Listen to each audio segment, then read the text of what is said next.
Hey friends, tonight we are looking into a time when sunshine wasn't free, a period when the very light streaming into your home came with a price tag courtesy of His Majesty's government.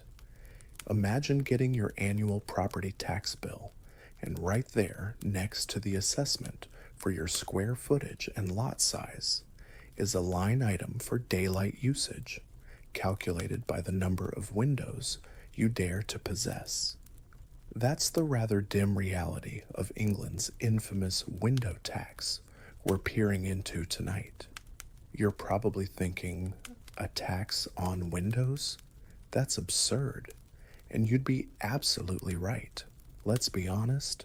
Draped into 18th century England, faced with a choice between living in a gloomy, bricked up box to save a few shillings or paying a hefty sum just to let the sun in, all while probably dealing with no Wi Fi and questionable sanitation, you probably wouldn't survive the sheer dinginess or the hit to your wallet.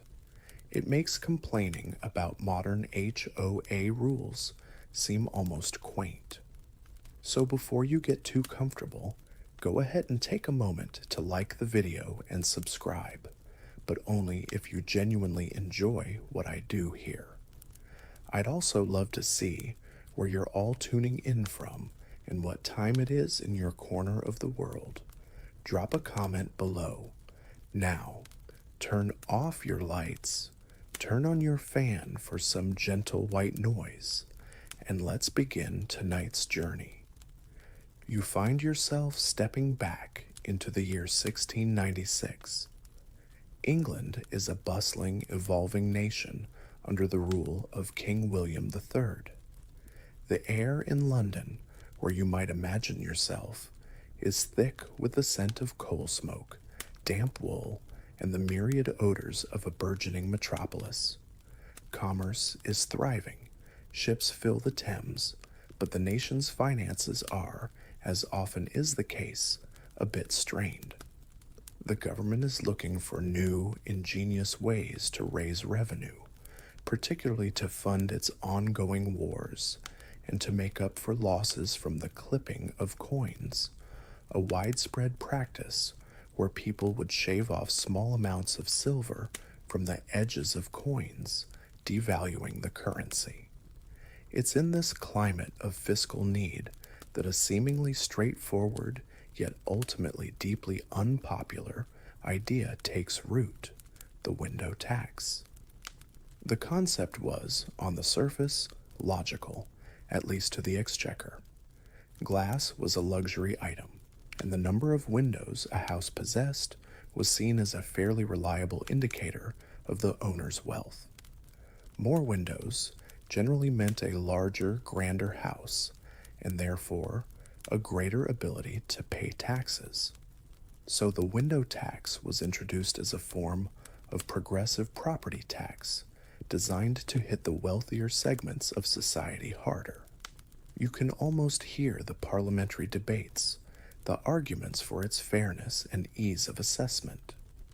Gentlemen, a bewigged minister might proclaim, what could be simpler? One merely counts the windows, an undeniable sign of prosperity.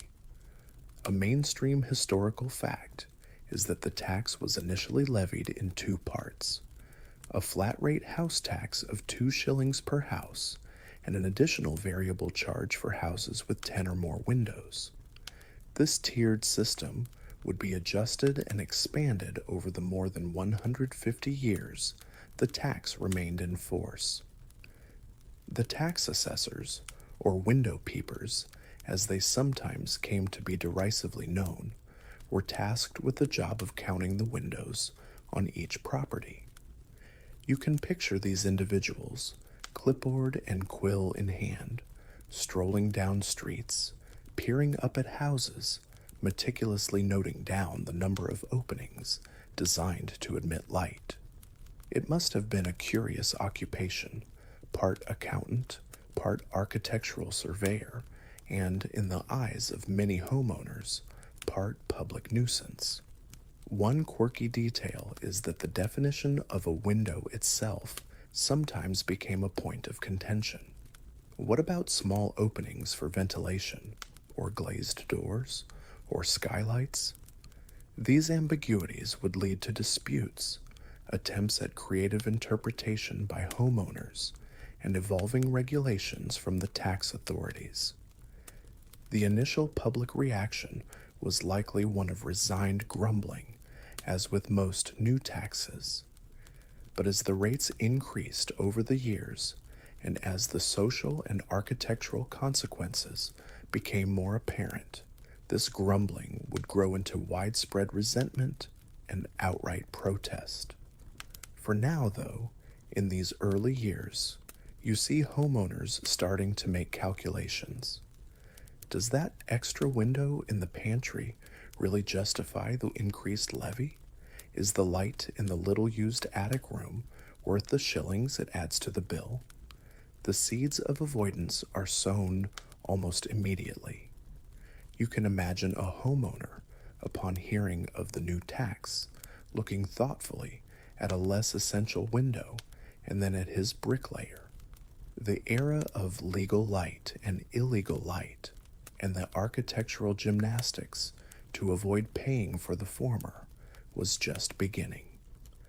The very act of looking out your window now had a financial implication, a subtle but pervasive shift in how people interacted with their own homes and the daylight outside. As the window tax settles into English life in the early 18th century, you start to see its peculiar logic and its unintended consequences unfold more clearly. The initial structure, that flat 2-shilling house tax combined with an extra charge for homes boasting 10 or more windows, seems straightforward enough. But like many taxes, it didn't stay simple for long. As the government's need for revenue continued, especially with ongoing wars and the expansion of the empire, the rates were increased and the thresholds for the number of windows that triggered higher payments were adjusted. You can imagine parliamentary committees poring over revenue figures, tweaking the legislation, perhaps adding new tiers. For example, a house with 10 to 19 windows might pay one rate, while a house with 20 or more windows would pay an even higher one. This increasing complexity meant homeowners had to be ever more vigilant, and the window peepers had to be ever more diligent, or perhaps more nitpicky. The architectural response, even in these earlier decades, was immediate and striking. You start to see it as you walk through the imagined streets of London or a prosperous country town. Newer buildings, or older ones undergoing renovation, begin to exhibit a curious frugality when it comes to openings. Windows, once a mark of affluence and good design, allowing for light and ventilation, start to become a taxable liability. Where a homeowner might have once desired a bright, airy room with multiple aspects, they now might opt for a single, strategically placed window, or none at all in less essential spaces. You see the most obvious and iconic reaction: bricked up windows. A perfectly good window opening, now filled with masonry, a stark visual testament to the taxman's reach. It's a rather depressing sight, these blind spots appearing on the faces of buildings, like houses deliberately choosing to shut out the world. A mainstream historical fact is that these blind windows are still visible today on many historic buildings in England and Scotland, where the tax was also applied, a lasting architectural scar of this peculiar fiscal policy. The social impact, too, begins to make itself felt. While the tax was intended to be progressive, hitting the wealthy who could afford larger, more windowed houses, its burden often trickled down in unexpected ways, or was perceived as fundamentally unfair. For instance, tenement buildings, housing many poorer families in subdivided rooms, might collectively have a large number of windows, leading to a high tax bill for the landlord. This cost was inevitably passed on to the tenants in the form of higher rents, or more commonly, by the landlord simply bricking up windows in the rented portions of the building to reduce the assessment. So the very people who could least afford to live in dim, poorly ventilated conditions were often the ones most affected. You can picture a cramped, gloomy room in a London slum, its single window now a patch of rough brickwork, the inhabitants forced to live in near darkness to save their landlord a few shillings. It makes you wonder if anyone in government thought about the ROI on public health versus window revenue. Sure, we're collecting more taxes, but on the downside, everyone's getting rickets and living in a cave. The definition of a window continued to be a source of frustration and bizarre legalistic wrangling. What about dairies or cheese rooms that needed ventilation but not necessarily glazed windows? Small, unglazed openings were often exempt, but then people would try to enlarge these or covertly glaze them. Tax assessors had to be alert to all sorts of tricks.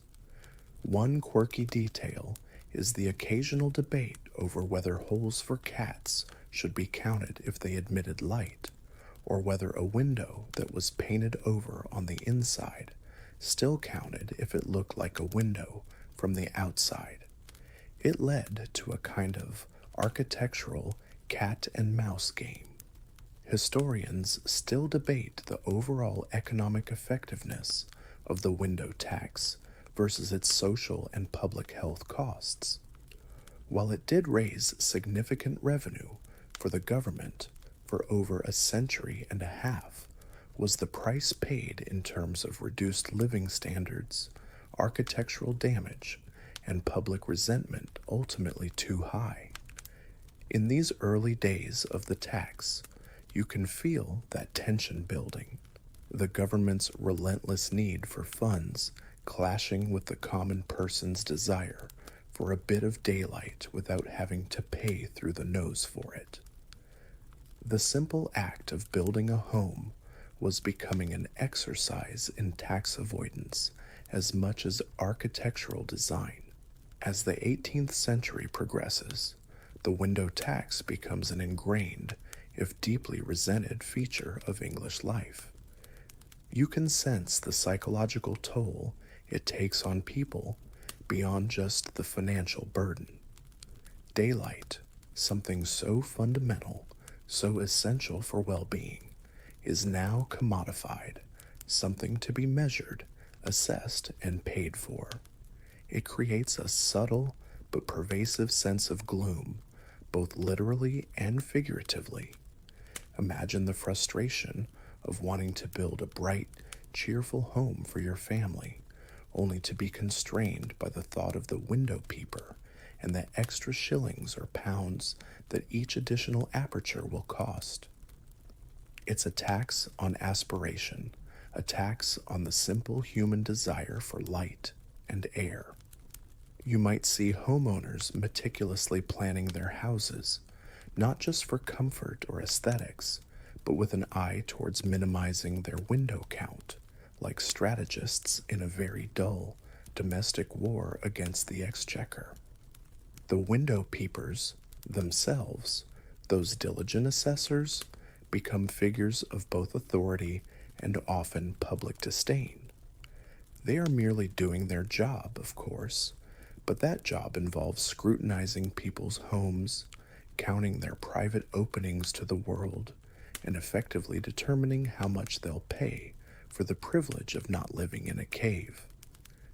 You can picture them, perhaps with their official ledgers and measuring tapes, for sometimes the size of a window mattered too in later iterations of the tax, being met with sullen glares or elaborately feigned indifference.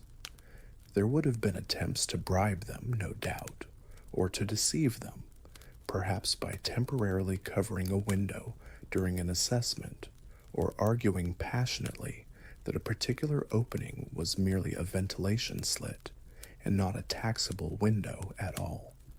The job required a certain thick skin and probably a good pair of walking shoes. It's not exactly a career path that wins you friends and influences people. Oh, you're a window peeper? How fascinating.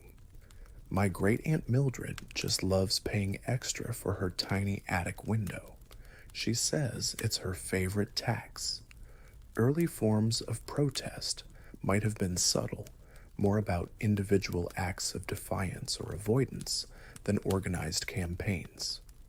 Besides the obvious bricking up of existing windows, you see new architectural trends emerging that are clearly designed with the tax in mind.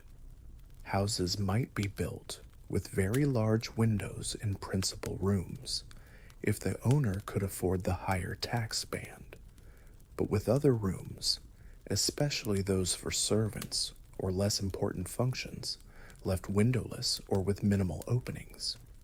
You might also see the use of blind architectural features, recesses, or painted outlines on a wall that suggest a window but are, in fact, solid brick, a purely aesthetic attempt to maintain a building's symmetry without incurring the tax. One quirky detail is the story, perhaps apocryphal but illustrative, of people painting trompe-l'oeil windows on their houses. A visual joke, a way of thumbing their nose at the taxman without actually letting in any taxable light. Historians still debate the extent to which the window tax genuinely curbed ostentatious displays of wealth in architecture, or if it simply forced such displays into different, less light-dependent forms. Did the wealthy simply absorb the cost as a status symbol, proving they could afford many windows, while the less well-off suffered in gloom? Or did it lead to a more universally subdued architectural style, at least in terms of fenestration? The evidence suggests a bit of both. Grand houses certainly continued to be built, with many windows, their owners perhaps viewing the tax as just another expense of their station. But for the middling sort, and especially for landlords of properties rented to the poor, the pressure to reduce windows was very real. You can feel a sense of quiet resentment simmering beneath the surface of society, a feeling that the government had overreached, turning a basic necessity into a taxable luxury. This simmering discontent, this daily reminder of the price of daylight, will eventually boil over as the tax endures and its social consequences become even more starkly apparent in the decades to come. As the 18th century unfurls and bleeds into the early 19th, the window tax, once a novel, if somewhat irksome, fiscal measure, becomes a deeply embedded and increasingly resented part of the British architectural and social landscape. You see its effects everywhere, etched into the very fabric of towns and cities.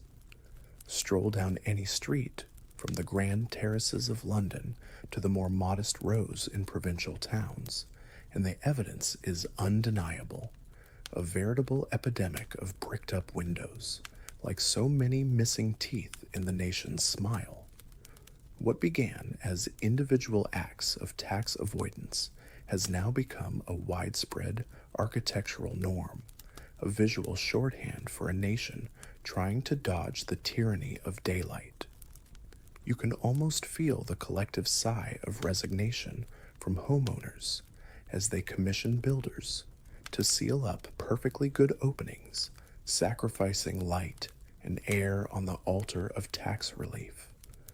The social consequences, especially for the less well-off, are becoming starkly and tragically apparent. While the tax was notionally progressive, its practical application often had a regressive impact. Landlords of large tenement buildings, crammed with working class families, faced hefty assessments due to the sheer number of windows in their properties. Their solution? Not to absorb the cost, but to pass it on by bricking up windows in the rooms and cramped apartments occupied by their tenants. A mainstream historical fact is that this led to appalling living conditions, particularly in rapidly growing industrial cities. Rooms that were already small and overcrowded became dark, airless cells, contributing to the spread of disease. Medical reformers and social commentators of the time began to draw direct links between these darkened, poorly ventilated homes and the prevalence of illnesses like typhus, smallpox, cholera, and rickets, diseases that thrived in dim, unsanitary conditions. You can imagine a physician in a grimy London rookery shaking his head in despair as he treats yet another child suffering from a preventable ailment, knowing that the very houses meant to shelter them were contributing to their sickness, all because of a tax on light.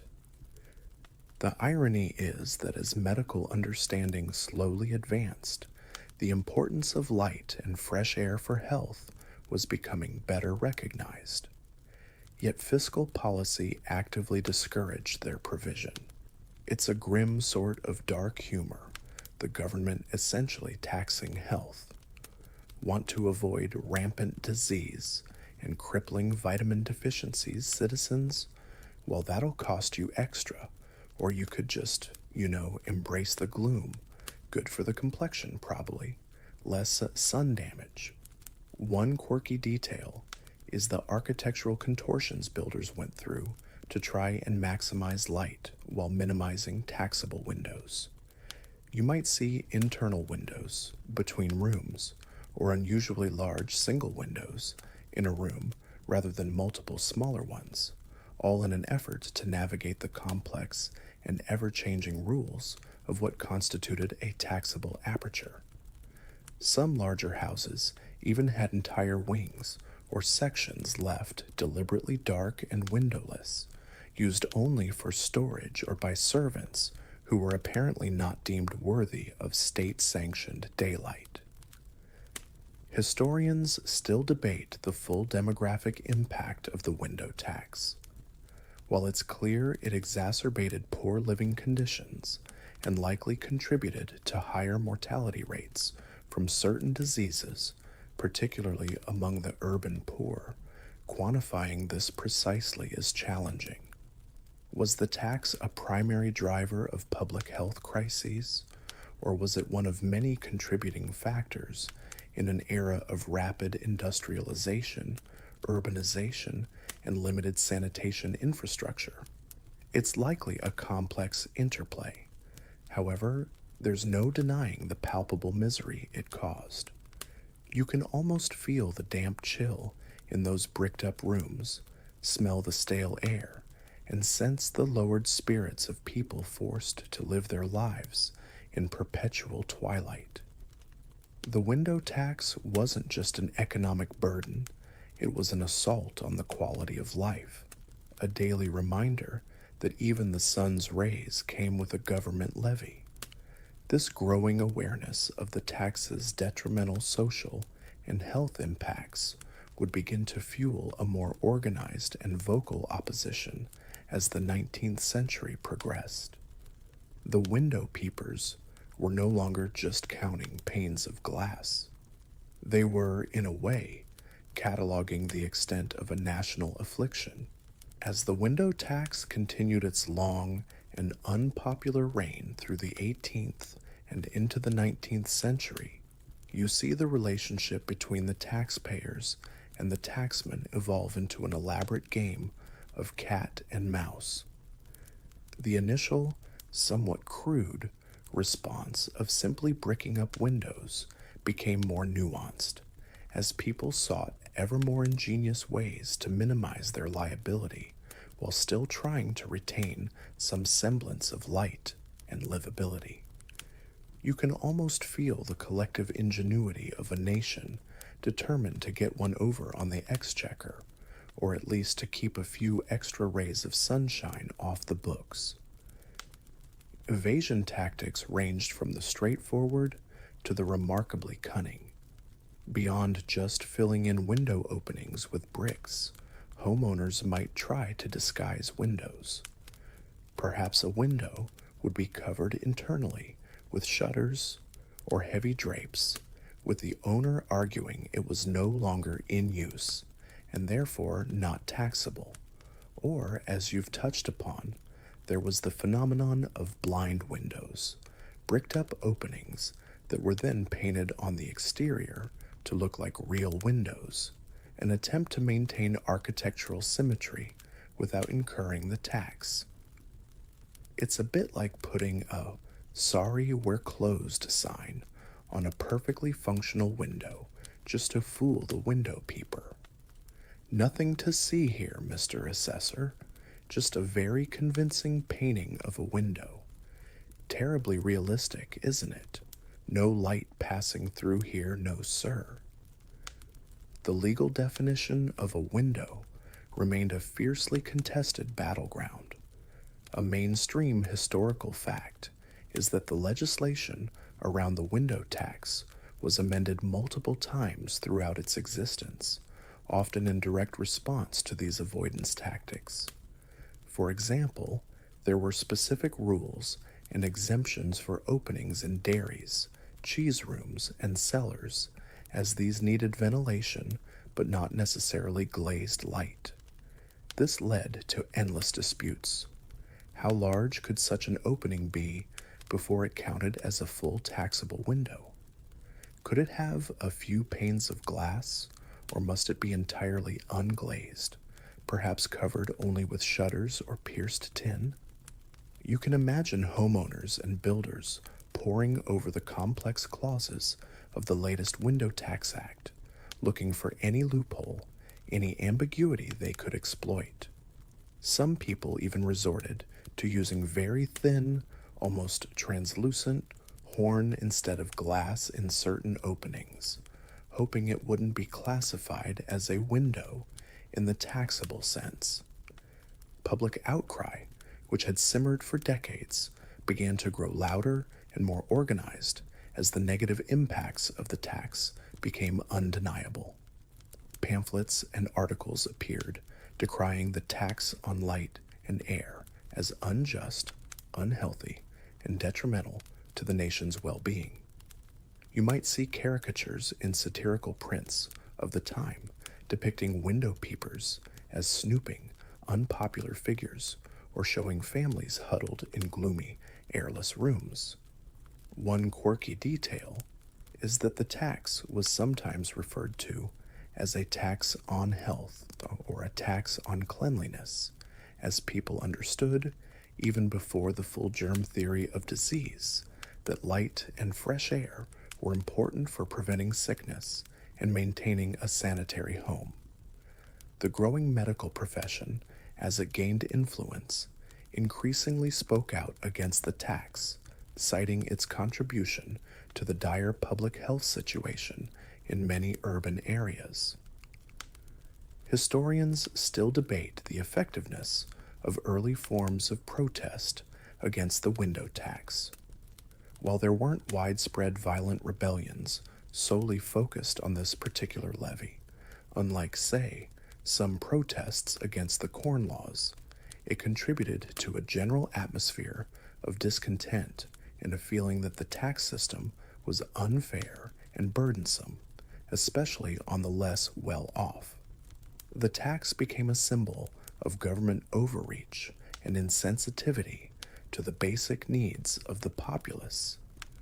You can feel the frustration mounting, a slow burn of resentment that would eventually contribute to the broader reform movements of the 19th century. Each bricked-up window was not just an act of individual tax avoidance. It was a silent, enduring protest against a law that literally cast a shadow over people's lives. The argument that it was a progressive tax because wealthy people had more windows was increasingly seen as a cruel joke when confronted with the reality of darkened tenements and the ill health of their inhabitants. The window tax, while a national levy, didn't land with uniform impact across all of Great Britain, nor was its application always straightforward. As you traverse the British Isles in your mind during the long reign of this tax, you see how local conditions, building styles, and even national temperament could influence both its enforcement and the reactions to it. After the Act of Union in 1707, the tax was extended to Scotland, where it was met with just as much, if not more, resentment as in England. You can imagine thrifty Scottish homeowners, already perhaps inclined towards sturdy rather than overly fenestrated buildings due to the often harsh climate, looking upon this new imposition with particular displeasure. The sight of bricked-up windows soon became as common in the narrow winds of Edinburgh's Old Town or the grander schemes of its new town as it was in London or Bath. In Ireland, the window tax also made an unwelcome appearance for a period, though its history there was somewhat shorter, and it was repealed earlier than in England and Scotland, around 1823 for most houses, with some aspects lingering until 1825. During its tenure, however, it caused similar hardships, particularly for the impoverished rural population living in small cottages. For these families, even one or two taxable windows could represent a significant financial burden, leading to the familiar, depressing sight of blocked-up openings in already modest dwellings. A mainstream historical fact is that the earlier repeal in Ireland was partly due to recognition of the severe poverty and the disproportionate impact the tax had on the health and living conditions of the Irish peasantry. It was an implicit acknowledgement, perhaps, that taxing daylight in a nation so often afflicted by famine and hardship was particularly cruel. Back in England, the urban versus rural experience of the tax could also differ. In densely populated cities, the pressure to maximize housing on limited land often led to taller tenement buildings. As you know, these multi-dwelling units, if assessed as a single property, could incur very high window taxes, disproportionately affecting the poor tenants. In the countryside, while grand estates of the wealthy certainly paid their share, or chose to build imposing but somewhat gloomy window-reduced facades, smaller farmhouses and cottages also felt the pinch. You might see a farmer carefully calculating whether an extra window in the dairy, crucial for ventilation to prevent milk from spoiling, was worth the increased tax, or if he could get away with a few strategically bored holes covered with muslin.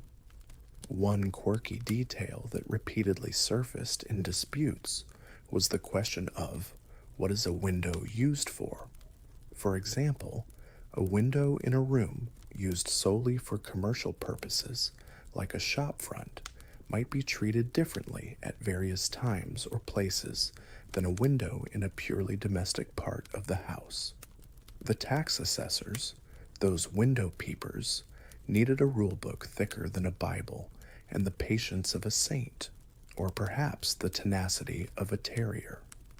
So, Mr. Higgins, this very large glazed opening in your turnip storage shed, it wouldn't happen to be your drawing room, would it? The pianoforte is a bit of a giveaway. Legal challenges and public controversies surrounding the interpretation of the window tax laws were not uncommon. Because the legislation was amended so frequently, and because the stakes were relatively high for property owners, ambiguities were often seized upon. Historians still debate the precise degree to which the judiciary or local magistrates might have leaned towards the taxpayer or the exchequer in these disputes. Were some areas known for stricter enforcement, while others were more lenient? It's likely there was considerable local variation. The surviving records of tax appeals and legal arguments offer fascinating glimpses into the everyday struggles against this levy. You can imagine lawyers making impassioned, if somewhat absurd, arguments about whether a tiny unglazed slit in a pantry truly constituted a window for the purposes of the act, or whether a glazed cupboard door that happened to face outwards counted. These weren't just financial matters, they were about people trying to reclaim a small measure of control over their own living spaces and their right to light, battling a system that often seemed arbitrary and unfair. The tax was not just a line item on a bill, it was an active, ongoing source of friction and frustration in daily life. As the 19th century progresses, you feel the simmering resentment against the window tax reaching a boiling point. What was once perhaps accepted with a grumble and a strategically placed brick has now become a widely condemned symbol of an outdated and harmful fiscal policy. The Industrial Revolution is in full swing. Cities are expanding at an unprecedented rate, and the social consequences of overcrowding and poor sanitation are becoming impossible to ignore. In this context, a tax that actively discourages light and fresh air seems not just unfair, but dangerously anachronistic. You can sense a shift in the public discourse, a growing impatience with a levy that so clearly prioritizes revenue over well-being. The chorus of criticism is no longer confined to disgruntled homeowners or satirical pamphleteers. Medical professionals, armed with a growing, albeit still incomplete, understanding of disease transmission and public health, are becoming increasingly vocal in their condemnation of the tax.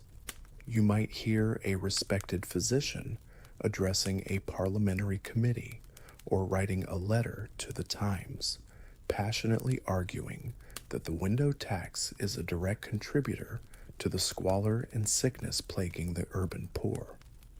They present evidence, however anecdotal or observational by modern standards, linking darkened, airless tenements to outbreaks of typhus, cholera, and the English disease of rickets.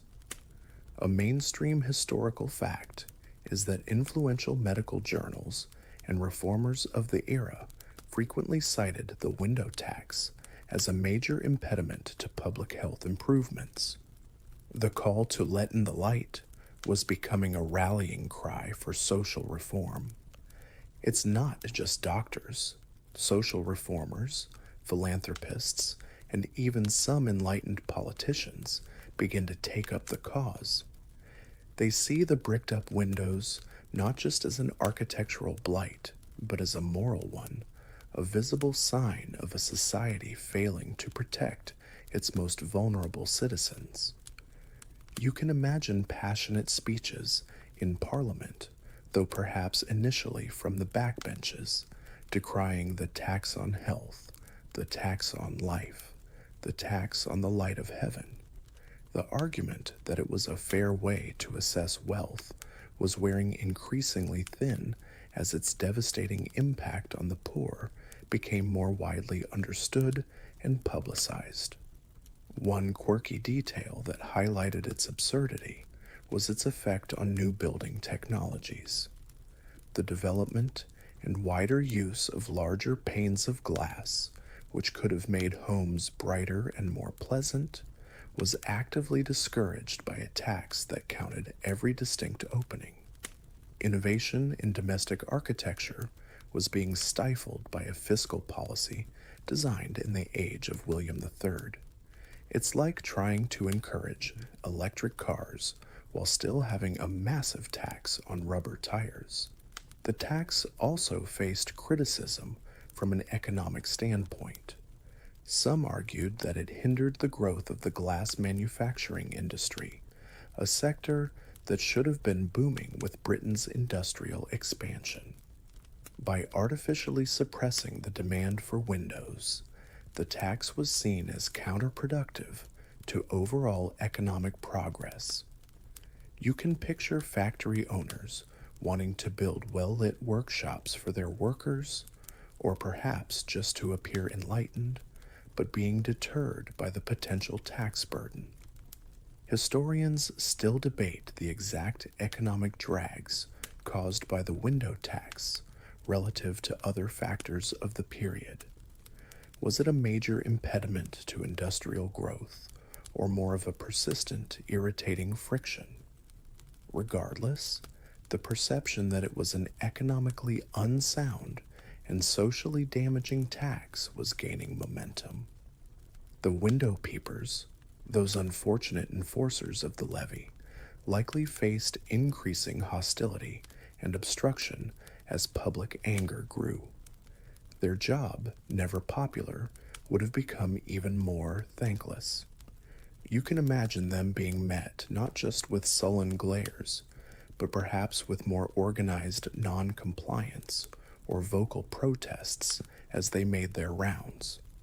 The sheer longevity of the tax, its presence for over 150 years, meant that generations had grown up under its shadow. It was a familiar grievance, a shared burden, and by the mid-19th century, there was a widespread feeling that its time was well and truly up. The stage was being set for a final, concerted push for its repeal, a recognition that the price of daylight was one the nation could no longer, in good conscience, afford to exact. The dim, stuffy rooms of countless homes were crying out for change. The mid-19th century arrives, and Victorian England is a society undergoing immense transformation, a period of industrial might, burgeoning scientific understanding, and a slowly awakening social conscience.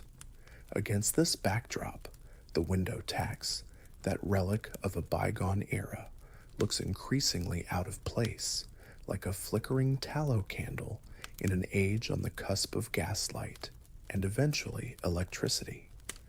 You can sense the tide of public opinion, which has been turning against this tax on light and air for decades, now gathering into a powerful wave demanding its abolition. The arguments are no longer just whispers of discontent or the grumbles of overtaxed homeowners. They are becoming a loud, articulate, and well-reasoned public campaign. The driving force behind the repeal movement is the undeniable and increasingly well-documented public health crisis exacerbated by the tax. You see influential figures, doctors, sanitary reformers, social campaigners, presenting stark evidence of the link between dark, poorly ventilated housing and the rampant spread of diseases like tuberculosis, typhus, and cholera. Men like Thomas Walkley, the founder and editor of the influential medical journal The Lancet, and also a member of Parliament, use their platforms to forcefully condemn the tax. Imagine him, perhaps, thundering in the House of Commons or penning a scathing editorial detailing the human cost of this fiscal policy, the lives blighted or cut short by illnesses that thrive in the gloom encouraged by the tax.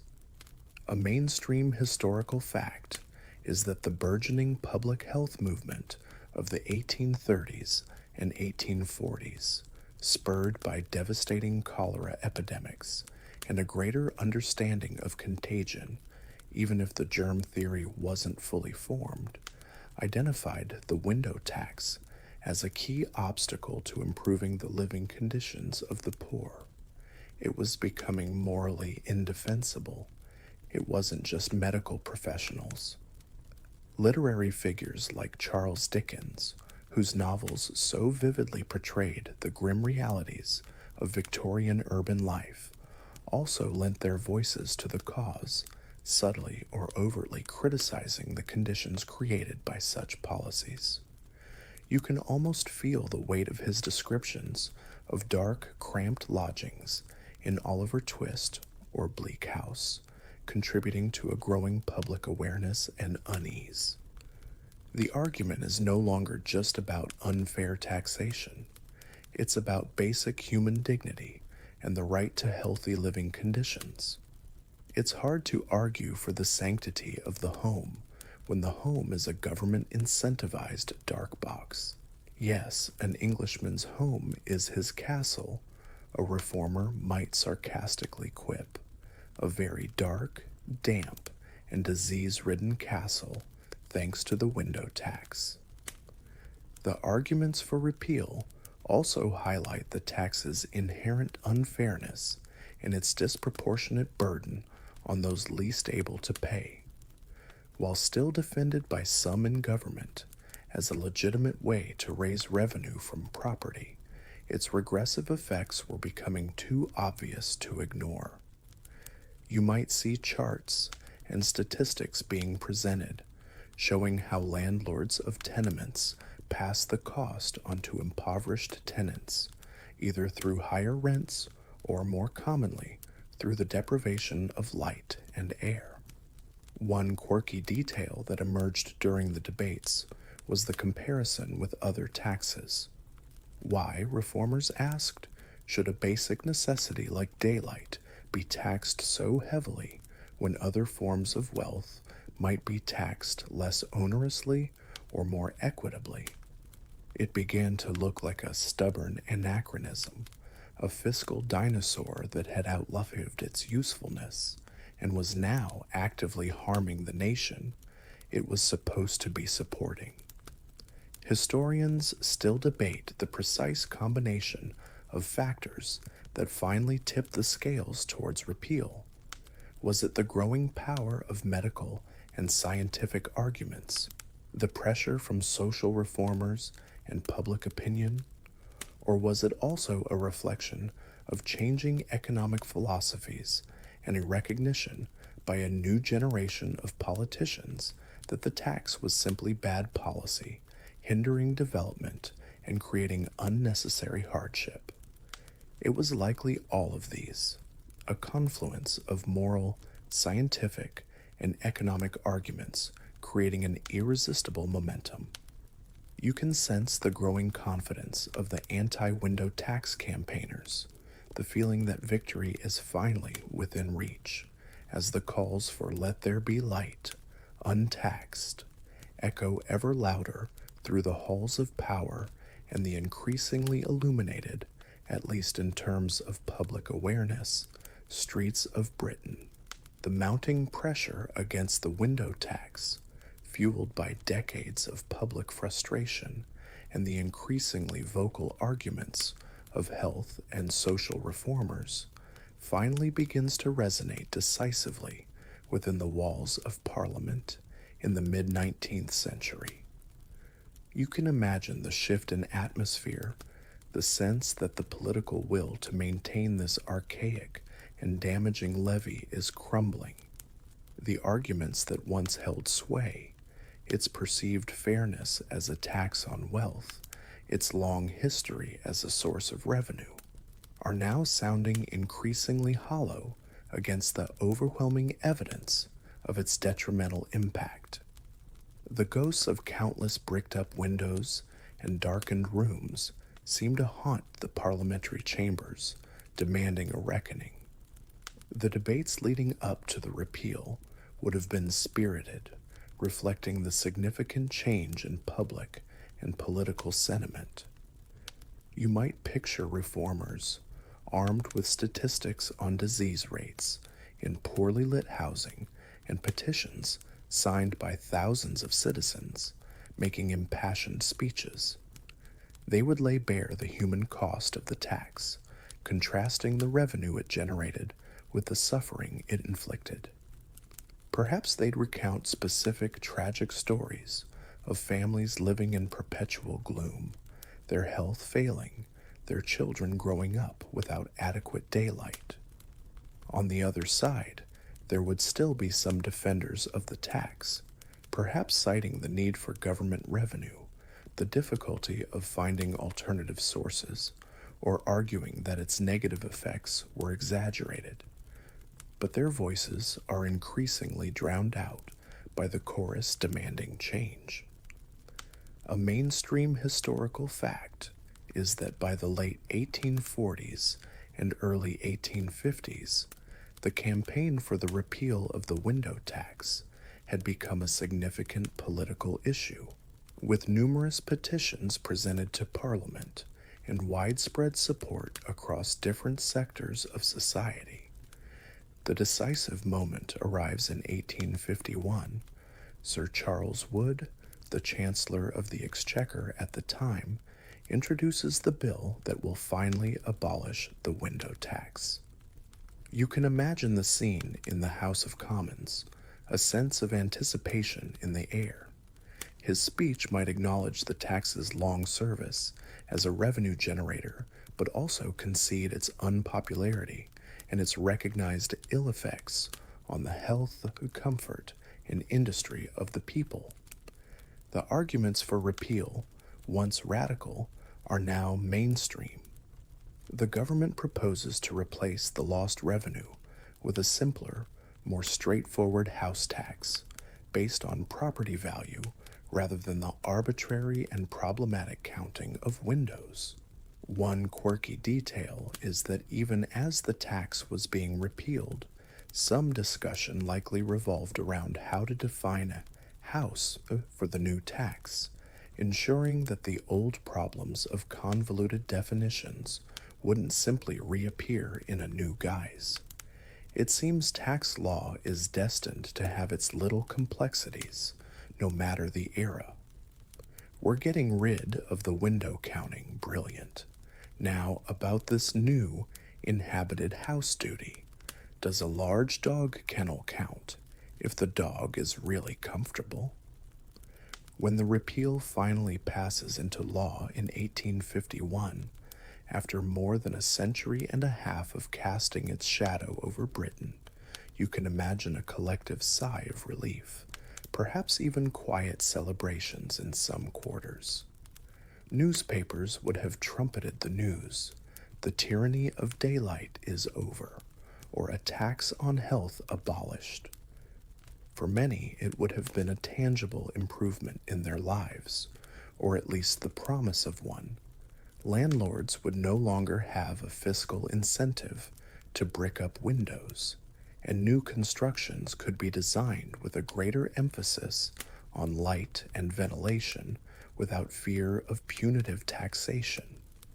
Historians still debate the speed at which the architectural landscape began to change post-repeal. Did homeowners immediately rush to unbrick their windows? For some, perhaps.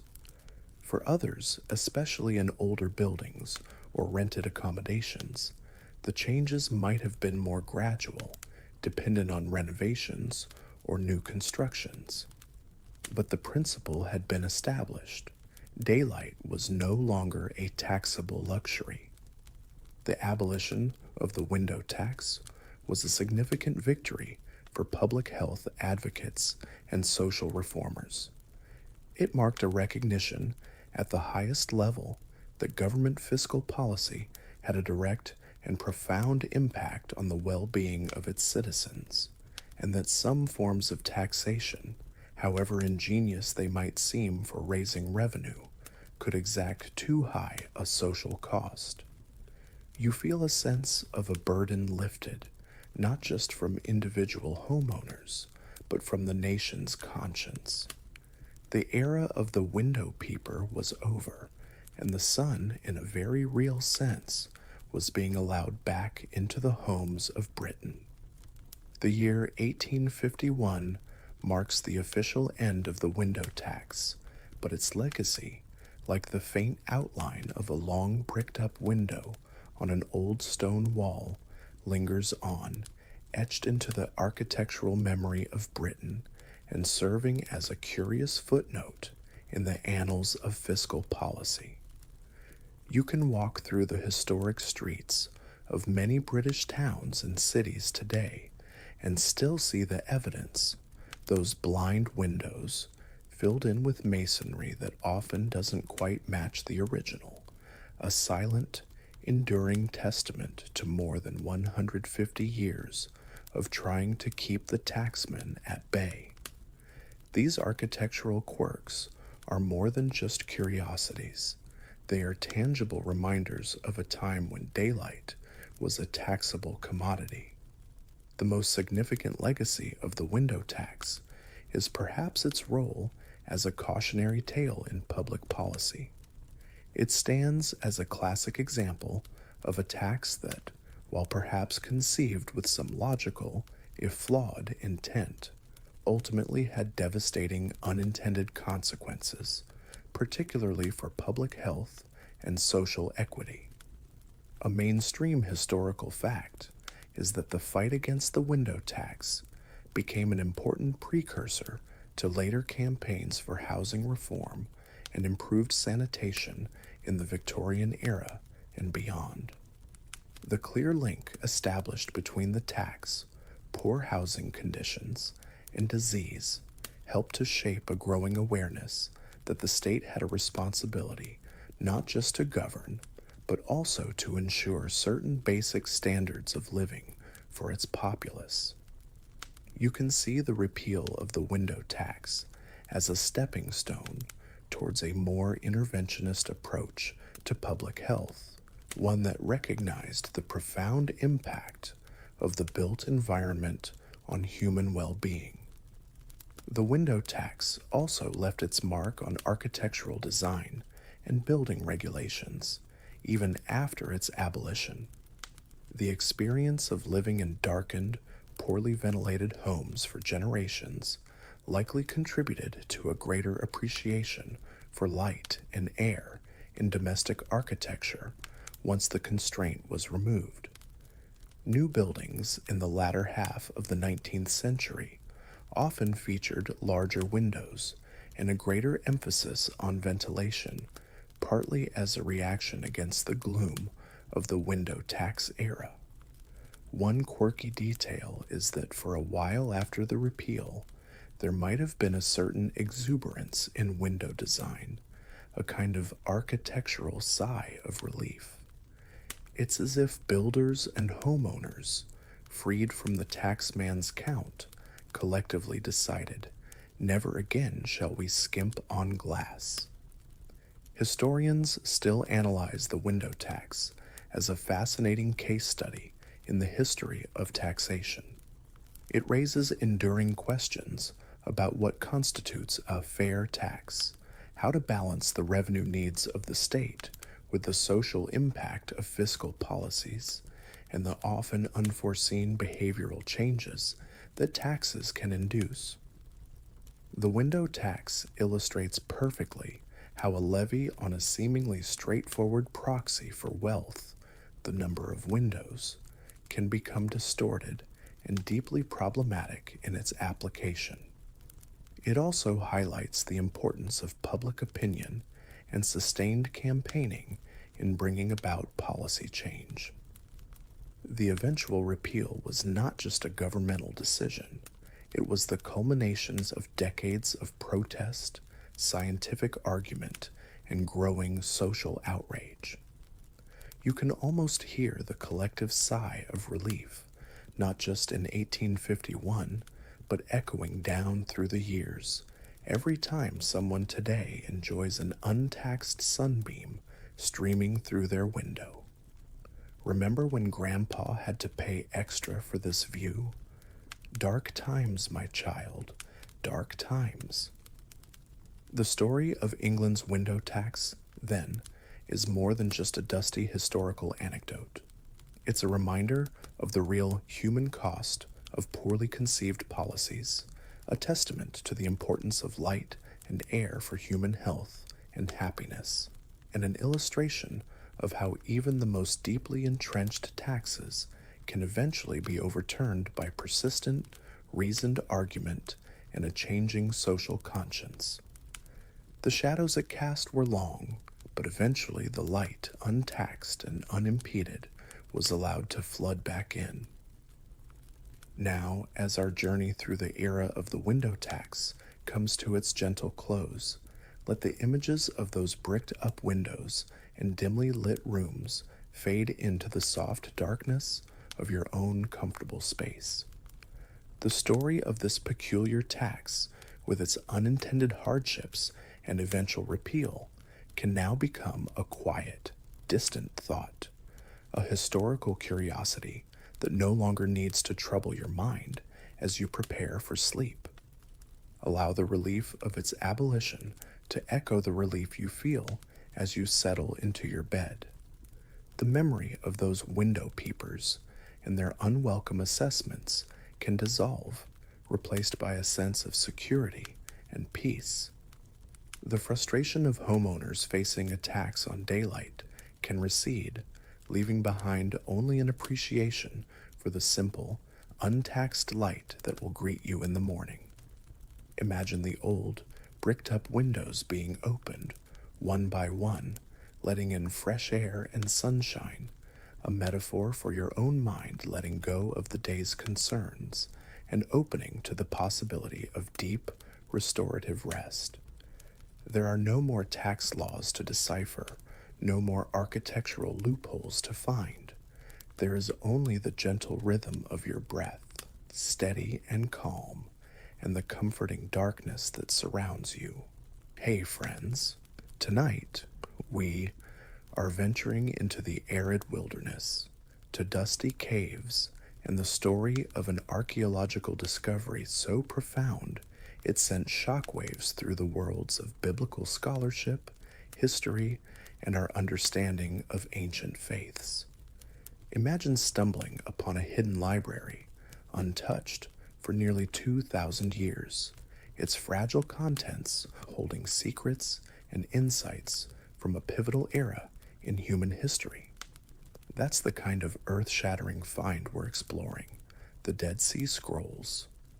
You're probably thinking, wow, ancient hidden texts sounds like an adventure movie. And it kind of was, but let's be honest. If you were tasked with meticulously copying ancient scriptures onto brittle parchment in a remote desert community with no air conditioning, no spell check, and the ever-present threat of Roman legions, you probably wouldn't survive the sheer discipline, the heat, or the distinct lack of decent coffee.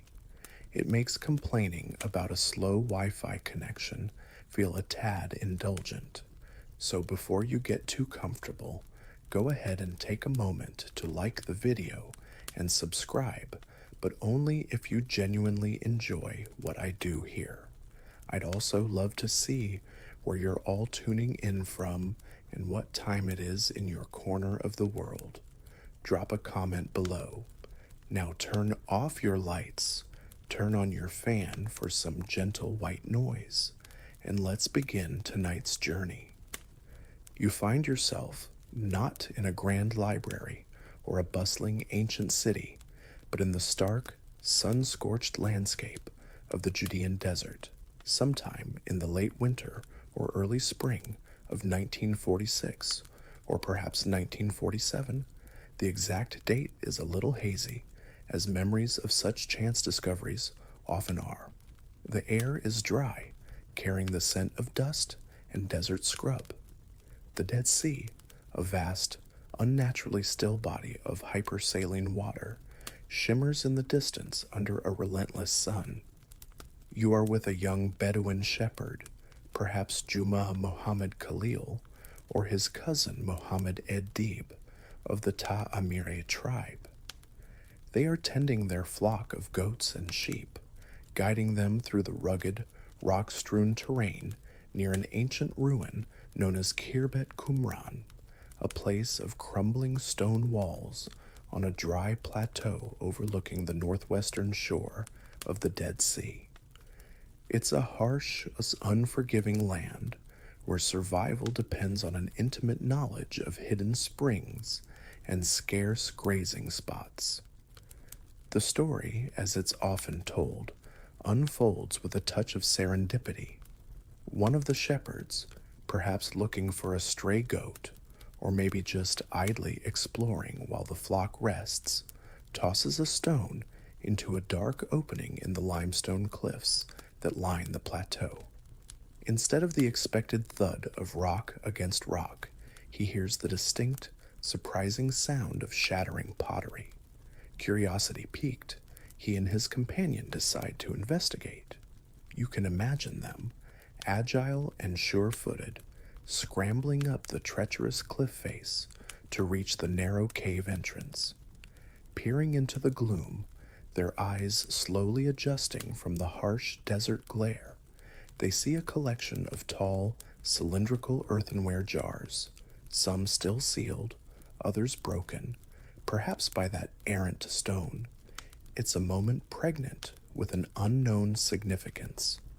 Are these jars filled with treasure, ancient gold perhaps, or just worthless remnants of a bygone age? A mainstream historical fact is that the initial discovery was made in what is now known as Cave 1 at Qumran. Inside these jars, carefully wrapped in linen, are not gold or jewels, but something far more precious to history: leather and papyrus scrolls, blackened and brittle with age. To the young shepherds, their value is not immediately apparent. They are ancient, certainly, written in a strange script, but what use are they?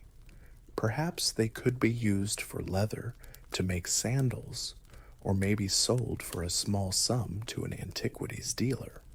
You can almost feel the dry, papery texture of these scrolls, smell the faint, musty scent of immense age as they are carefully, or perhaps not so carefully, extracted from their 2 millennia long slumber. One quirky detail often recounted is that some of the initial scrolls were hung on a tent pole in the Bedouin camp for a time, and one was even reportedly shown to a cobbler in Bethlehem to see if the leather was useful. The idea of these priceless historical documents, which would rewrite aspects of biblical history, serving as potential shoe material, is a rather humbling and slightly horrifying thought. The journey of these first few scrolls from a desert cave to the attention of scholars is a winding, almost haphazard one. The Bedouin eventually make their way to Bethlehem, seeking a buyer. They connect with an antiquities dealer named Ibrahim Ija, and then through him to another dealer, Khalil Iskander Shahin, known as Kando, who would become a central figure in the acquisition of many subsequent scrolls. Historians still debate some of the finer details of these early transactions and the exact sequence of events. How many scrolls were initially found? Were some damaged or lost in these early days before their significance was understood? The oral traditions of the Bedouin and the later accounts of scholars and dealers sometimes offer conflicting narratives. What is clear, however, is that these fragile, unassuming rolls of parchment were about to ignite an archaeological and theological firestorm, a quiet whisper from the desert that would soon echo around the world. You can feel the anticipation, the sense of a monumental secret about to be unveiled, as these ancient texts begin their slow journey out of the darkness and into the light of the 20th century. The initial batch of scrolls, now in the hands of antiquities dealers like Kando in Bethlehem, begins to attract a tentative, cautious interest. You can imagine the scene. Kando, perhaps in a dimly lit back room of his shop, showing these strange, ancient leather rolls to various contacts, their true nature and immense value still largely unrecognized. It's late 1947, a time of intense political turmoil in Palestine, with the British Mandate nearing its end and tensions rising between Jewish and Arab communities. This volatile backdrop adds another layer of complexity and danger to the unfolding story of the scrolls. Communication is difficult, travel can be perilous, and the focus of most people is on the immediate political crisis, not on dusty old manuscripts. However, word of these unusual finds eventually reaches the ears of scholars. One of the first to recognize their potential significance is Professor Eliezer Sukenik, an archaeologist at the Hebrew University of Jerusalem. You can picture him, a dedicated scholar, hearing rumors of ancient scrolls written in Hebrew. Despite the dangers of travel, he makes his way to Bethlehem in November 1947, just days before the UN vote on the partition of Palestine. Kondo shows him several scrolls. Sukenik, with his expert knowledge of ancient Hebrew paleography, the study of old handwriting, is immediately struck by their antiquity. He recognizes similarities to scripts found in ancient Jewish tombs and ossuaries. A mainstream historical fact is that Sukenik was the first to correctly identify some of these initial scrolls as dating from the Second Temple period, roughly 516 BCE to 70 CE, making them by far the oldest Hebrew biblical manuscripts ever discovered. He managed to acquire 3 of the scrolls for the Hebrew University. The Isaiah Scroll, a nearly complete version of the Book of Isaiah, the War Scroll, detailing an apocalyptic battle between the sons of light and the sons of darkness, and the Thanksgiving hymns. Meanwhile, another crucial figure enters the story. Mar Athanasius Yeshua Samuel, the Syrian Orthodox Metropolitan Archbishop at St. Mark's Monastery in Jerusalem. Kondo and another dealer had also offered scrolls to him. The Archbishop, intrigued, purchased 4 scrolls. Another, more fragmented Isaiah scroll, the Community Rule, a manual of discipline for a religious community. The Habakkuk Commentary, a pesher, or interpretation of the biblical book of Habakkuk, and the Genesis Apocryphon, a retelling of stories from Genesis. One quirky detail is that for a time, Mar Samuel, unsure of the scroll's true age or value, reportedly kept them in a suitcase under his bed, a rather mundane storage place for such extraordinary historical treasures. It's like finding the original Declaration of Independence and using it as a placemat for a bit. Oh, this old thing, just some ancient scribblings, adds a certain rustic charm to the guest room, don't you think? In early 1948, with Jerusalem increasingly cut off by the fighting, Mar Samuel sought the opinion of scholars at the American School of Oriental Research. Here, a young acting director named John C. Trevor, a skilled photographer, played a pivotal role.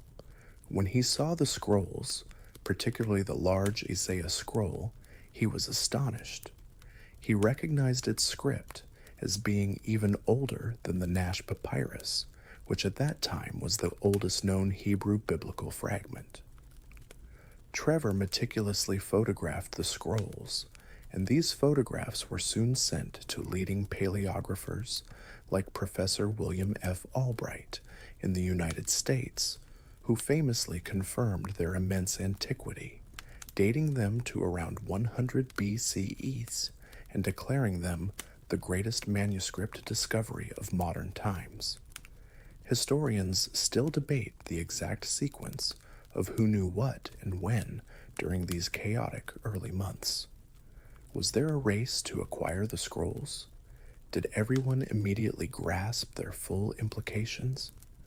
The fog of war and the excitement of discovery make for a complex narrative.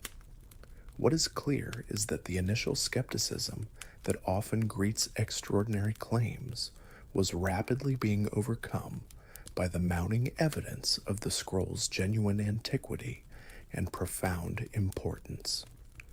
You can feel the thrill of that realization dawning on these scholars. The understanding that these fragile documents, preserved by the dry desert air in those remote caves, were about to open an unprecedented window onto a crucial period in the history of Judaism and the background of early Christianity.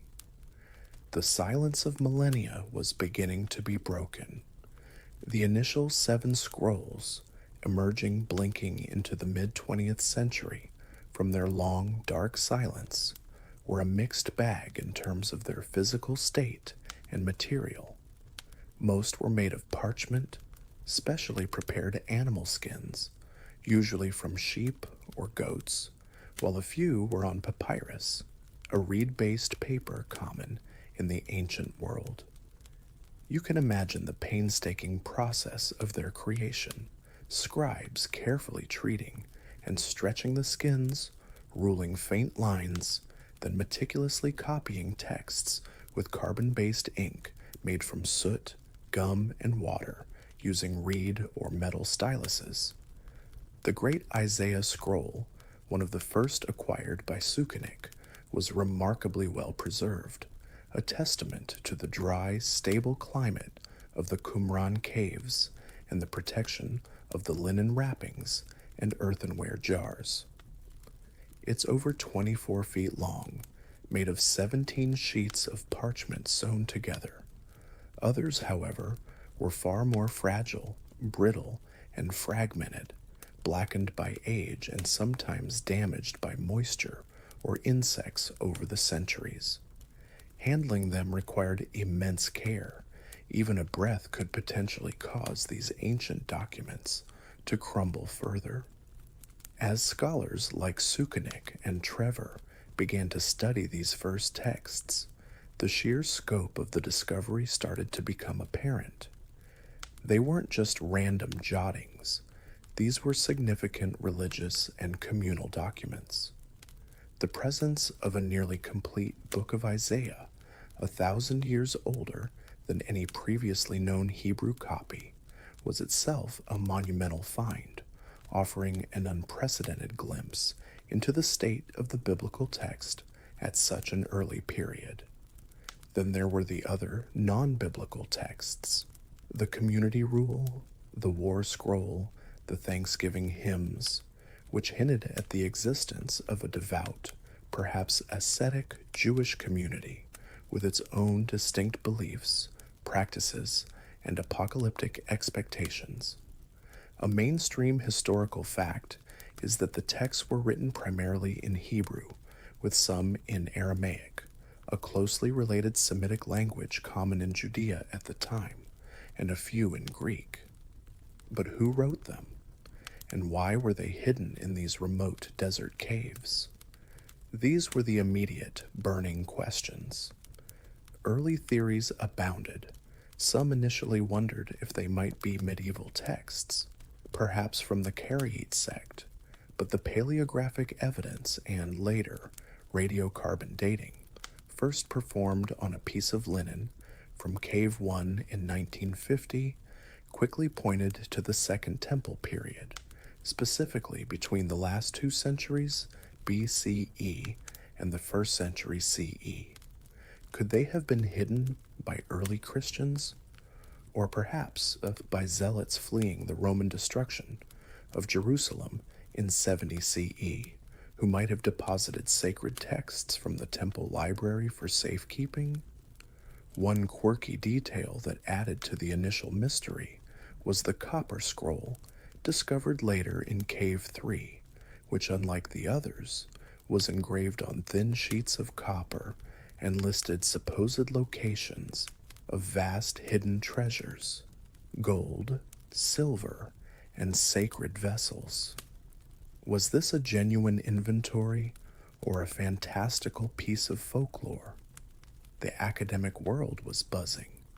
The discovery of Cave 1 and its contents spurred intense interest and a desire to explore the Qumran area more systematically. If one cave held such treasures, surely there must be others. You can imagine the excitement, the sense of an unfolding historical drama. Archaeologists and Bedouin alike began to scour the forbidding cliffs and ravines around Khirbet Qumran. Historians still debate the exact relationship between the scrolls and the nearby ruins of Khirbet Qumran. Was this settlement the home of the community that wrote and preserved the scrolls? Or was it merely a nearby fort or agricultural outpost, unrelated to the texts hidden in the caves? The initial discoveries from Cave 1 were just the tip of the iceberg, a tantalizing glimpse into a lost world. The stage was set for a much larger archaeological endeavor, one that would uncover thousands more fragments from 10 additional caves over the next decade, piecing together a library that had been silent for 2 millennia. The desert, it seemed, was ready to yield more of its ancient secrets. The initial discovery of those 7 scrolls in Cave 1 near Qumran was like finding the key to a long-lost library, and as further expeditions, both by archaeologists and, often more quickly, by the local Bedouin, began to explore the other caves in the rugged cliffs lining the Dead Sea, the sheer extent and variety of this hidden literary treasure started to become astonishingly clear. You can imagine the painstaking work, sifting through centuries of dust and debris in dark, often cramped caves, the air thick with the scent of ancient decay, hoping to find more of these fragile remnants of the past. Between 1947 and 1956, a total of 11 caves around Qumran would yield scrolls or scroll fragments, thousands of them, representing over 900 different original manuscripts. It was a library frozen in time, offering an unparalleled snapshot of Jewish religious thought and literature from before and during the time of Jesus. The contents of this vast collection can be broadly divided into 3 main categories. First, and perhaps most famously, there are the biblical manuscripts. These are copies of books that are now part of the Hebrew Bible, or the Old Testament. A mainstream historical fact is that fragments of every book of the Hebrew Bible were found among the Dead Sea Scrolls, with the single exception of the Book of Esther, though some scholars still debate if tiny unidentified fragments might belong to it. Multiple copies of some books, like Psalms, Deuteronomy, Isaiah, Genesis, and Exodus, were particularly abundant. You can picture the ancient scribes, hunched over their work, meticulously copying these sacred texts. The significance of these biblical scrolls is immense. Prior to their discovery, the oldest known complete or near complete Hebrew manuscripts of the Bible dated from the medieval period, around the 9th and 10th centuries CE, like the Aleppo Codex and the Leningrad Codex.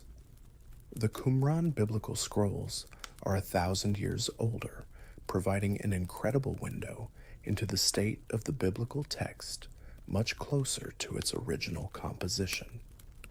They confirmed the remarkable accuracy with which the scriptures had been transmitted over centuries, but also revealed fascinating variations, additions, and omissions when compared to the later standard Masoretic text, giving scholars invaluable insights into the textual development of the Bible. The second major category comprises what are often called sectarian writings. These are texts that seem to reflect the specific beliefs, rules, and practices of the particular Jewish community or sect that lived at Qumran and collected or wrote these scrolls. They provide a unique, first-hand look into the life and thought of this devout, apocalyptic, and somewhat enigmatic group.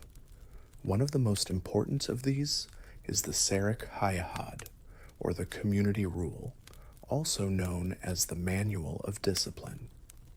You can imagine this scroll being read aloud to new initiates, outlining the strict rules for joining and living in the community, their dualistic worldview, dividing humanity into the sons of light and the sons of darkness, their communal ownership of property, their ritual purity practices, and their expectations for the end of days.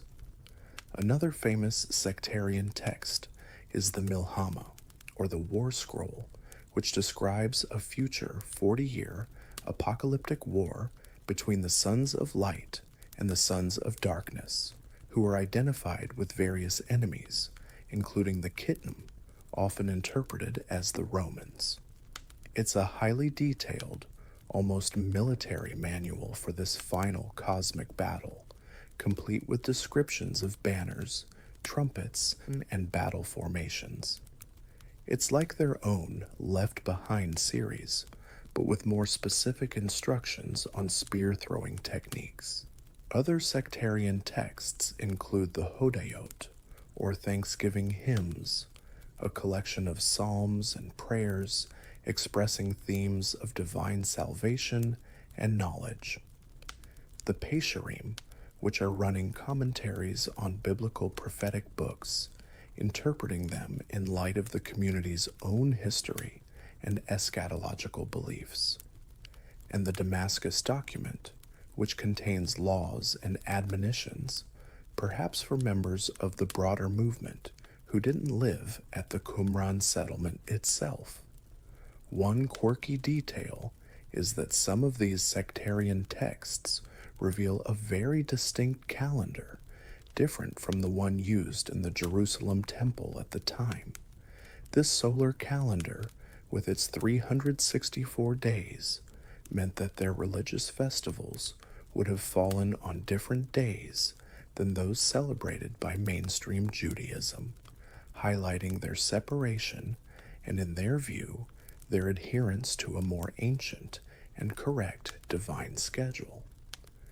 The third broad category includes a wide variety of other religious writings that were not considered sectarian in the same way, nor were they part of the later canonical Hebrew Bible, though they were clearly valued by the Qumran community. These include parabiblical texts that retell or expand upon biblical stories, like the Genesis Apocryphon or the Book of Jubilees. There are also wisdom texts, legal interpretations, halakha, liturgical works, and texts from what is now known as the Apocrypha, like Tobit and Ben Sira, Sirach, and Sotapigrapha, like parts of the Book of Enoch. Historians still debate the exact criteria the Qumran community used for considering a text authoritative or sacred. Did they have a fixed canon of scripture in the way we understand it today, or was their collection more fluid? The sheer diversity of the texts found suggests a vibrant and complex literary and religious environment. You can feel the intellectual and spiritual ferment of this period, a time of intense religious searching and diverse interpretations of tradition, all preserved in these fragile scrolls. The existence of this extraordinary library of scrolls, hidden away in the desolate caves near the Dead Sea, naturally begs the question: who were the meticulous scribes who copied these texts, and what kind of community cherished and preserved them? As you sift through the evidence, both textual and archaeological, a compelling picture emerges of a devout, disciplined, and somewhat enigmatic Jewish sect, widely believed by most scholars to be the Essenes. You can almost see them, robed figures, moving with quiet purpose through the stark landscape, their lives dedicated to study, ritual purity, and the anticipation of God's final judgment. Ancient historians like Pliny the Elder, a Roman writer from the 1st century CE, provide tantalizing clues. Pliny, in his Natural History, describes a group of Essenes living on the western shore of the Dead Sea, north of Masada and En-Gedi, in a location that closely matches Qumran. He notes their celibate lifestyle, though some Essene groups did marry, their communal living, their rejection of money, and their company of palm trees. You can imagine him, perhaps, hearing reports from Roman officials or travelers about this unusual group of ascetics who had withdrawn from mainstream society to live a life of pious devotion in the wilderness. Other contemporary writers, like the Jewish historian Josephus and the philosopher Philo of Alexandria, also provide detailed descriptions of the Essenes, portraying them as one of the main Jewish philosophical schools of the time, alongside the Pharisees and Sadducees. They highlight the Essenes' strict adherence to the law of Moses, their communal ownership of property, their emphasis on ritual purity, including frequent immersions in water, their belief in fate and the immortality of the soul, and their profound dedication to studying their sacred writings. A mainstream historical fact is that these ancient descriptions of Essene beliefs and practices resonate remarkably well with many of the ideas and rules found in the sectarian scrolls discovered at Qumran, such as the community rule. The archaeological excavations at Khirbet Qumran, the ruined settlement near the caves, have provided crucial physical evidence that seems to connect the site directly to the scrolls and to the kind of community described by these ancient authors. You wander through the excavated remains, a central complex of buildings, including what appears to be a communal dining hall where shared meals, a key Essene practice, would have taken place, and significantly, a room identified by archaeologists as a scriptorium. Here, excavators found inkwells, some still containing dried ink, plastered benches, and basins suggesting a space dedicated to the painstaking work of copying manuscripts. You can almost hear the scratch of reed pens on parchment, the quiet murmur of scribes comparing texts. The presence of numerous mikvaot, or ritual baths, stepped pools for immersion, attests to the community's intense focus on ritual purity, a hallmark of Essene life. One quirky detail is the discovery of a large number of carefully buried animal bones, predominantly from sheep, goats, and cattle, arranged in a specific manner. This has led to speculation that these were remnants of communal sacred meals, distinct from the sacrificial system of the Jerusalem temple, which the Qumran community seems to have rejected or held in suspicion. The Qumran cemetery, located just east of the settlement, also offers clues. The vast majority of the graves are of adult males, buried in individual shaft graves, their bodies laid out straight, with heads to the south, a uniformity that suggests a communal, perhaps celibate group. Historians still debate the precise identity of the Qumran community and its exact relationship to the broader Essene movement, described by Josephus and Philo. Was Qumran the main center of Essenism, or just one particular, perhaps more extreme or isolated branch? Some scholars propose alternative theories, suggesting the scrolls might have been deposited by priests fleeing Jerusalem, or that Qumran was a military fort or a pottery production center. However, the convergence of evidence from the scrolls themselves, the ancient historical accounts of the Essenes, and the archaeological finds at Qumran makes the Essen hypothesis the most widely accepted explanation for the origin of this unique desert library and the community that created it. You can feel the intense dedication of these people, their withdrawal from what they saw as a corrupt world, their meticulous preservation of sacred traditions, and their fervent hope for divine intervention, all played out against the dramatic backdrop of the Judean wilderness. The creation of the Dead Sea Scrolls was not a casual affair.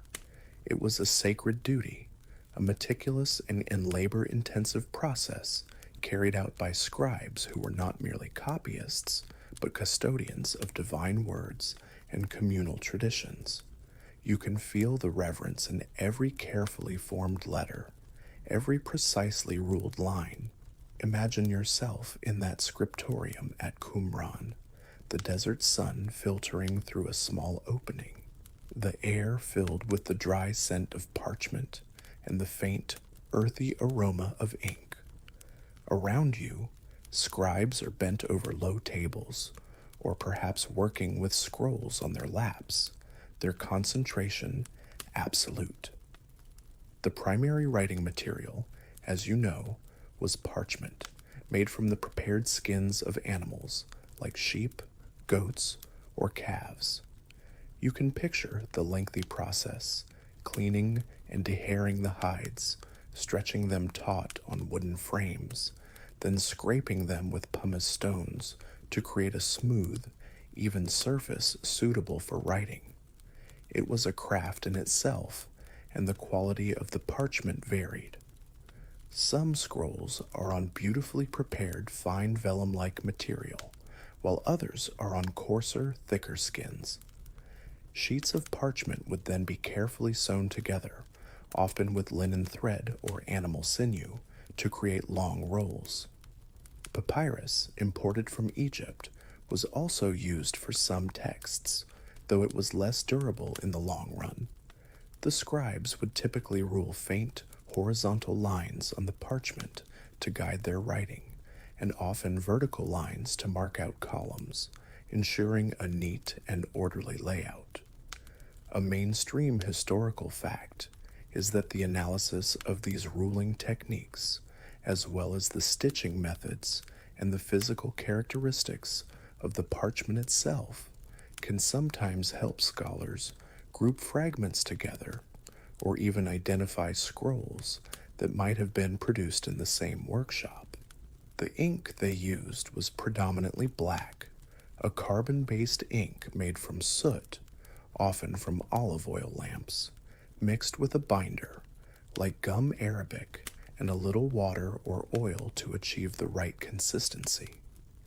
You might see a scribe carefully grinding the soot or mixing his ink in one of the inkwells found at Qumran. Red ink was used much more sparingly, perhaps to highlight certain passages, mark sections, or for titles, though its use in the Qumran scrolls is not extensive. The pens, or styluses, were typically made from reeds, sharpened to a fine point, or sometimes from metal. Each stroke had to be deliberate and precise. One quirky detail that speaks to the scribe's dedication and the sacredness of the texts is the occasional use of the ancient Paleo-Hebrew script. While most scrolls are written in the square Aramaic script, similar to modern Hebrew, some biblical texts, or even just the divine name, YHWH, are written in the older, more archaic Paleo-Hebrew characters. This might have been an attempt to imbue these particular texts or names with an extra layer of sanctity or antiquity. The process of copying was incredibly demanding. The scribes were not just transcribing words, they were preserving what they believed to be divinely inspired texts or essential communal rules. Accuracy was paramount. You can imagine them carefully comparing their copy to the master text or vorlage, perhaps reading aloud softly as they wrote. Yet errors inevitably occurred. A skipped line, a repeated word, a misread letter. The scrolls themselves bear witness to various correction techniques. Sometimes a scribe would simply scrape the ink off the parchment with a knife to erase an error, an erasure. Other times, dots or lines might be placed above or below a mistaken word to indicate its deletion. Corrections or additions could also be written between the lines, supralinear corrections, or in the margins. Historians and textual critics still meticulously study these scribal interventions, the errors, the corrections, the variations in spelling and grammar, as they provide invaluable clues about the transmission of texts, the practices of different scribal schools, and even the theological leanings of the scribes themselves. For example, did a scribe consciously alter a passage to make it conform more closely to a particular interpretation, or was it an unintentional slip of the pen? These are the kinds of minute details that can unlock larger understandings. You get a profound sense of the human element in these ancient documents, the dedicated, fallible hands that labored so carefully to preserve these words for millennia. The meticulous care with which the Dead Sea Scrolls were written and preserved hints at their immense value to the community that created them. But it also raises a crucial question. Why were these precious documents, the product of so much labor and devotion, ultimately hidden away in such remote, inaccessible caves? You can feel a sense of urgency, a desperate act of preservation, as you consider the historical context. The answer, most scholars agree, lies in the turbulent and violent period of the First Jewish-Roman War, which raged from 66 to 73 CE. Imagine the scene in Judea during those years. The land is engulfed in rebellion against the mighty Roman Empire. Roman legions, disciplined and ruthless, are systematically crushing the revolt, advancing through the countryside, destroying towns, and quelling resistance with brutal force. Josephus, our contemporary historian, provides vivid, if often biased, accounts of the devastation. The Qumran community, with its distinctive religious practices and perhaps its apocalyptic expectations of a final battle, would have been directly in the path of this conflict. As the Roman war machine drew closer to Jericho and the Dead Sea region, the inhabitants of Qumran would have faced an existential threat. Their unique way of life, their sacred texts, everything they held dear was in peril. A mainstream historical fact is that archaeological evidence from Khirbet Qumran indicates a violent destruction of the settlement around 68 CE, a date that aligns perfectly with the Roman military campaigns in the area under the command of Vespasian.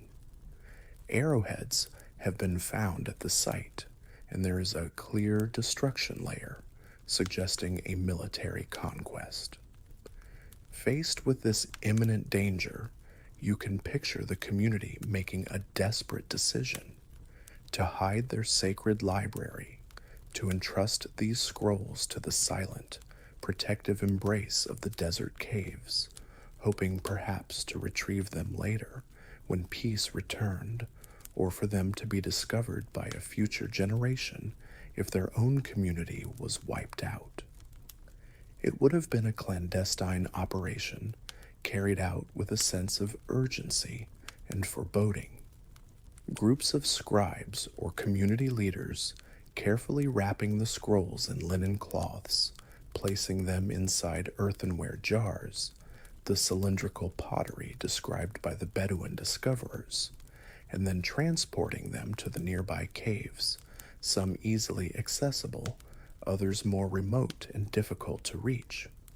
You can almost feel the dry heat, the dust rising as they clamber up the cliffs, the hushed prayers as they sealed the jars or tucked the scrolls into crevices, hoping against hope that these words, these sacred traditions, would survive the coming storm. The way many of the scrolls were stored supports this idea of deliberate, careful concealment rather than haphazard abandonment. The use of jars, sometimes sealed with bitumen, was clearly an attempt to protect the fragile parchment and papyrus from the elements and from damage. One quirky detail is that the famous copper scroll, with its enigmatic list of hidden treasures, was found in Cave 3 by itself, somewhat apart from the main manuscript caves. This has led to speculation that its contents were considered different, perhaps more pragmatically valuable in a time of crisis, or that it was hidden by a different group or at a different time. The very act of choosing these caves, many of which are high up in the cliffs and difficult to access, also suggests a desire to keep the texts safe from casual discovery or looting. Historians still debate some aspects of this hiding process. Was it a single, coordinated effort as the Romans approached Qumran, or were scrolls deposited in the caves over a longer period, perhaps even before the war, as a kind of sacred geniza, a storeroom for worn-out or heretical texts, though these texts were clearly valued? Or were different caves used by different groups or for different types of texts? While the details may be elusive, the overwhelming context of the First Jewish-Roman War and the destruction of Qumran provides the most compelling explanation for why this extraordinary library was committed to the millennia of silence you are now contemplating. It was an act of faith, an act of cultural preservation in the face of annihilation, a desperate hope that these words would endure beyond the fire and sword of the Roman conquest. The silence of those caves, for nearly 2,000 years, was the silence of survival. The initial discovery of the Dead Sea Scrolls by Bedouin shepherds in 1947 and the subsequent scholarly recognition of their immense antiquity and importance was like striking a match in a dark, forgotten library. Suddenly, the desolate cliffs around Qumran became the focus of intense interest, igniting what you might call a scrolls rush, a period of fervent exploration and excavation that would last for nearly a decade. You can feel the electric excitement in the air, a potent mix of academic curiosity, national pride, and for some, the lure of potential profit. The silence of millennia had been broken, and everyone wanted to hear more of what the desert had to say. Archaeologists, spurred by the initial finds from Cave 1, quickly organized formal expeditions to survey the Qumran area systematically. A key figure in this was Father Roland de Vaux, a French Dominican priest and director of the École Biblique et Archéologique Française in Jerusalem.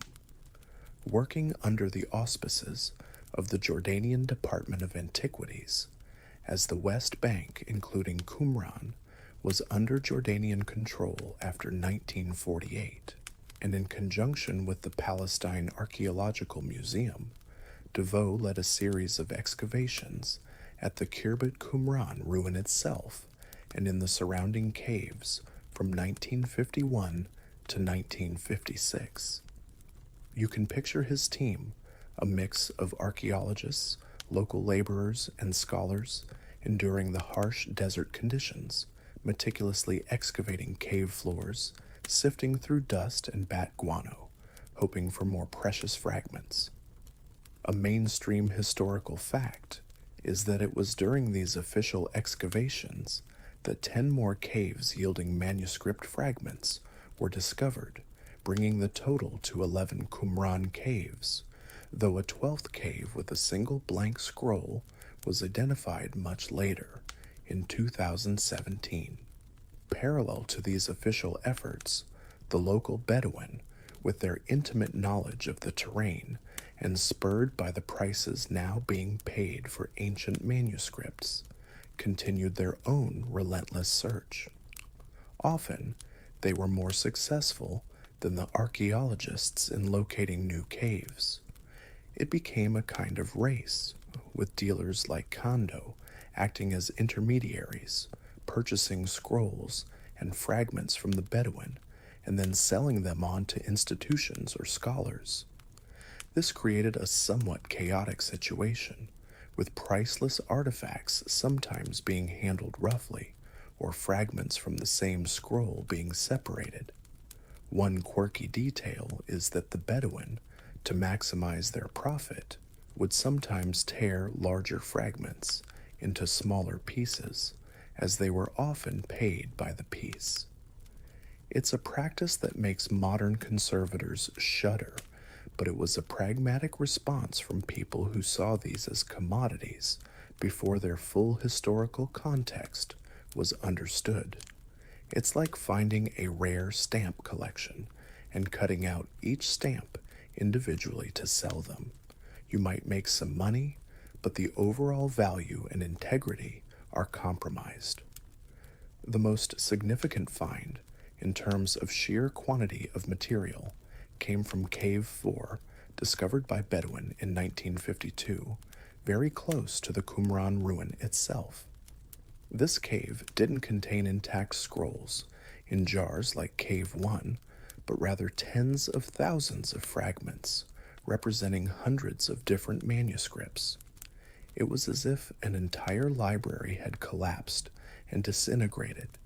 You can imagine the scene, a cave floor littered with brittle, blackened pieces of parchment and papyrus, some no larger than a fingernail. Piecing these fragments together would become the Herculean task of an international team of scholars, mostly based at the Palestine Archaeological Museum in East Jerusalem. This team, initially comprising scholars from several different countries and Christian denominations, was given the daunting responsibility of sorting, transcribing, translating, and eventually publishing these Cave 4 materials. However, this is where one of the major controversies surrounding the Dead Sea Scrolls began to brew. The process of publication was incredibly slow. For decades, access to many of the unpublished fragments, particularly from Cave 4, was tightly controlled by this small editorial team. Historians still debate the reasons for these delays. Was it the sheer difficulty of the task, the meticulous nature of the scholarship required to piece together a giant ancient jigsaw puzzle? Was it a lack of resources or personnel? Or were there, as some critics alleged, more deliberate attempts to control the interpretation of these potentially sensitive religious texts? This academic scandal, as it was sometimes called, led to growing frustration and accusations of secrecy from other scholars, eager to study the full corpus of the scrolls. You can feel the tension building in the academic world, a desire for open access clashing with the painstaking, cloistered work of the initial editorial team. The discovery of the scrolls was a moment of elation, but their subsequent study and publication would be a long, complex, and often contentious journey. The discovery and gradual decipherment of the Dead Sea Scrolls, once the initial excitement and the scrolls rush subsided somewhat, began to have a truly profound impact on our understanding of several critical areas of ancient history and religious thought. You can imagine scholars hunched over light tables, painstakingly examining fragile fragments, the ancient Hebrew and Aramaic characters yielding their secrets word by word. This wasn't just about finding old documents, it was about rewriting, or at least significantly enriching, our knowledge of Second Temple Judaism, the world into which Jesus was born, and the very history of the biblical text itself. One of the most immediate and dramatic impacts was on biblical studies. As you know, the scrolls contained copies of almost every book of the Hebrew Bible, dating 1,000 years earlier than previously known complete manuscripts. A mainstream historical fact is that while these ancient biblical scrolls largely confirmed the remarkable accuracy of the traditional Masoretic text, the basis for most modern Old Testament translations, they also revealed a fascinating array of textual variants.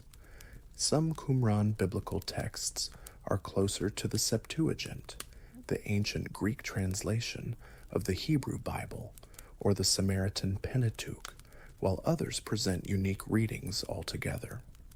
You can picture textual critics meticulously comparing these ancient versions, realizing that the biblical text was more fluid and diverse in this earlier period than previously thought. It didn't mean the Bible was wrong, but rather that its transmission was a more complex process, with different textual traditions coexisting before a more standardized version emerged later. It's like finding early drafts of a classic novel. You still recognize the story, but the variations give you incredible insight into the author's process and the evolution of the text. So, in this ancient version of Isaiah, he orders a pizza instead of prophesying. Interesting scribal choice. The scrolls also threw open a vibrant, previously obscured window onto the diversity of Jewish thought and practice in the Second Temple period. Far from being a monolithic religion, Judaism at this time was a tapestry of different sects, interpretations, and expectations. The Qumran community, widely identified as Essenes, represented one such distinct group, with their own strict rules, apocalyptic worldview, unique calendar, and criticisms of the Jerusalem temple establishment. Their sectarian writings, like the Community Rule and the War Scroll, gave scholars a first-hand look at a form of Judaism that was intensely devout, highly organized, and deeply eschatological, eagerly awaiting the end of days and God's final judgment. One quirky detail is the Qumran community's expectation of not one, but two messiahs, a priestly messiah of Aaron and a kingly messiah of Israel. This dual messianic expectation was a fascinating variation within the broader Jewish messianic hopes of the time. This new understanding of Jewish diversity in the first centuries BCE and CE has also had a profound impact on the study of early Christianity. The scrolls provide crucial context for the world in which Jesus lived and preached, and in which the early Christian movement emerged. While no New Testament texts were found at Qumran, and Jesus is not mentioned in the scrolls, scholars have noted intriguing parallels in language, themes, and practices between some Qumran texts and early Christian writings. For example, ideas about communal living, shared property, ritual meals, dualistic concepts of light and darkness, apocalyptic expectations, and certain interpretations of biblical prophecy can be found in both Qumran literature and the New Testament. Historians and theologians still vigorously debate the nature of these parallels. Are they evidence of direct influence from the Essenes on early Christianity, or do they simply reflect a shared Jewish heritage, common ideas circulating in the broader religious environment of Second Temple Palestine? Most scholars lean towards the latter, suggesting that both the Qumran community and early Christianity drew from a common wellspring of Jewish traditions and messianic hopes, each developing in its own unique way. The scrolls don't prove or disprove Christianity, but they enrich our understanding of the fertile and complex Jewish soil from which it sprang. You can feel the academic landscape shifting as these texts provided a much more nuanced and detailed backdrop to the origins of both Rabbinic Judaism and early Christianity, showing a period of incredible religious ferment and creativity. The journey of the Dead Sea Scrolls from desert caves to global academic scrutiny has been a long and sometimes contentious one, but the dedication to understanding these ancient texts continues with ever more sophisticated tools and a greater sense of openness. You can imagine the transition from those early, dusty excavations to modern climate-controlled laboratories where the tiniest fragments are analyzed with cutting-edge technology. The millennia of silence has given way to an ongoing, vibrant conversation with the past. The controversies surrounding the slow pace of publication, particularly for the vast number of fragments from Cave 4, eventually led to a revolution in access in the 1990s. After decades of limited availability, a combination of scholarly pressure, the unauthorized release of a photographic edition of the scrolls, and a new policy by the Israel Antiquities Authority, which now curates most of the scrolls, led to the full publication of the remaining texts. A mainstream historical fact is that today, virtually all the Dead Sea Scrolls are accessible to scholars worldwide, often through high-resolution digital images available online. This democratization of access has fueled a new wave of research and diverse interpretations as fresh eyes from various disciplines bring new perspectives to these ancient documents. It's like the ultimate open source history project.